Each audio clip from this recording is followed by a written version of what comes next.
विलयन जो हमारा टॉपिक है, इसकी हेडिंग है विलयनों की सांद्रता को व्यक्त करना। सबसे पहले हम इसको समझेंगे। इसकी परिभाषा देखो तो किसी विलयन का संगठन उसकी सांद्रता से व्यक्त किया जा सकता है।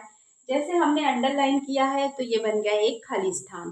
ठीक। दूसरा है सांद्रता को गुणात्मक रूप से या मात्रात्मक रूप से व्यक्त किया जा सकता है, तो ये बन गया दूसरा खाली स्थान। कि सांद्रता को गुणात्मक रूप से खाली स्थान मात्रात्मक रूप से व्यक्त किया जा सकता है। तो ये दो लाइन में दो खाली स्थान मिल गए। अब तीसरी बात है कि अगर हमको ये समझना है कि गुणात्मक क्या होते हैं एक्चुअल में और मात्रात्मक क्या होते हैं। गुणात्मक का मतलब तो समझ में आ रहा है कि गुण से होते हैं, लेकिन यहाँ केमिस्ट्री में गुण से क्या मतलब है। गुण से मतलब है कि विलयन हमारा कैसा होना चाहिए, तनु या शांत। ये हमें कहाँ से पता चलेगा, गुणात्मक विलयन से।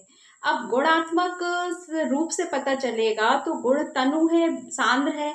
ये तनु का मतलब होता है, अगर आप केमिस्ट्री में समझ रहे हो तनु और सांद्र चल रहा है। अगर जनरल भाषा में या लोकल भाषा में समझो तो तनु का मतलब होता है जैसे एक गिलास पानी है, उस पे अगर आपने एक चुटकी शक्कर डाली और एक चुटकी नमक, तो ये कैसा बन गया, तनु हो गया। क्योंकि पानी की ज्यादा है, शक्कर का उतना स्वाद नहीं आएगा, तो हम क्या बोलेंगे, तनु हो गया। अब अगर हम सांद्र की बात करें कि भाई सांद्र क्या होता है, तो एक गिलास पानी में अगर हमने एक चम्मच नॉर्मली शक्कर डालना चाहिए, अगर हमने उसमें 2 चम्मच शक्कर डाल दी तो समझ लो वो जो एक शरबत बनेगा वो कैसा हो गया, सांद्र। ये जनरल भाषा में होंगे। तो तनु और सांद्र का मतलब समझ आ गया होगा। तो गुणात्मक हमको ये बताता है कि विलयन तनु होने होगा या विलयन में सांद्रता होगी। ये हमें उसे गुणात्मक से पता चलता है, विलयन के तनु होने से अथवा विलयन के सांद्र होने से है।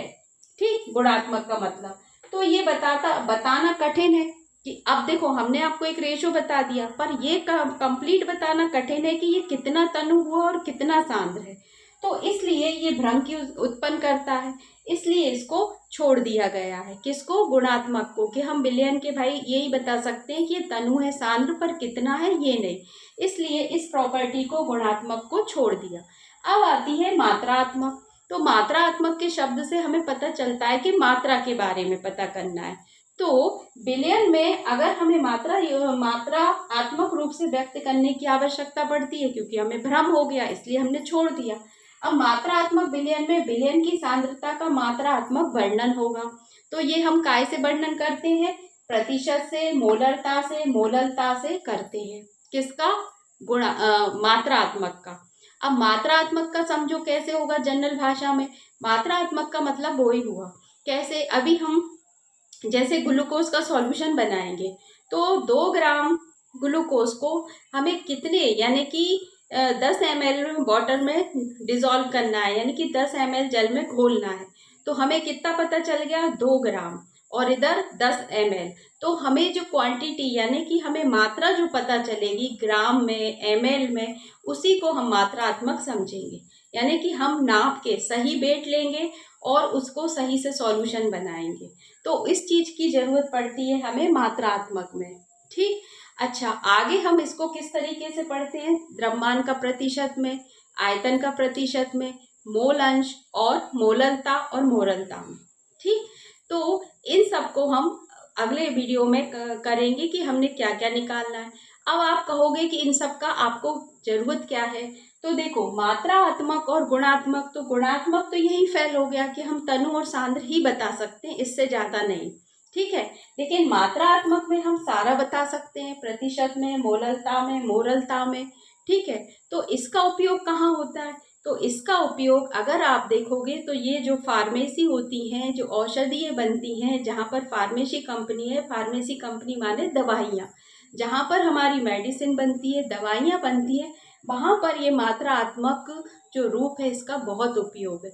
अभी आप इसको 12th में पढ़ रहे हो, लेकिन ये एमएससी में, अप्लाइड केमिस्ट्री में, और जहाँ पर फार्मेसी कंपनियां होती है, वहाँ पर मेन क्वेश्चन आपका यही होता है कि मात्रात्मक रूप से आपको सॉल्यूशन बनाने के लिए देते हैं और पूछते हैं। आगे आगे हम वीडियो में बताएंगे कि हम प्रतिशत कैसे निकालते हैं। तो ये जो टॉपिक है ये बहुत काम का है, ये यहीं नहीं रुकता, ये एक तरीके से केमिस्ट्री का बेस है। तो जितना अच्छा आप मात्रात्मक को पढ़ लोगे विलयन को, या आपकी एमएससी कोई भी इंटरव्यू, कोई भी आपका जो भी किसी भी टाइप की सर्च होगी, इंटरव्यू होगा, उसका मेन पॉइंट यहीं से क्वेश्चंस निकल के आते हैं। तो सबसे बेस होता है ये, क्या होता है, किसी भी कोई भी कंपनी या कोई भी किसी भी आप रासायन के यानी केमिस्ट्री के क्षेत्र में जाओगे तो उसका बेस होगा आपका मात्रात्मक, यानी कि मोललता, मोल, और ये सब आपको सॉल्यूशन बनाना आना चाहिए। और ये कहाँ से आएगा, ये सब जो हम टॉपिक पढ़ेंगे, ठीक है, और क्वेश्चन भी सॉल्व करेंगे तो इजी हो जाएगा। ओके।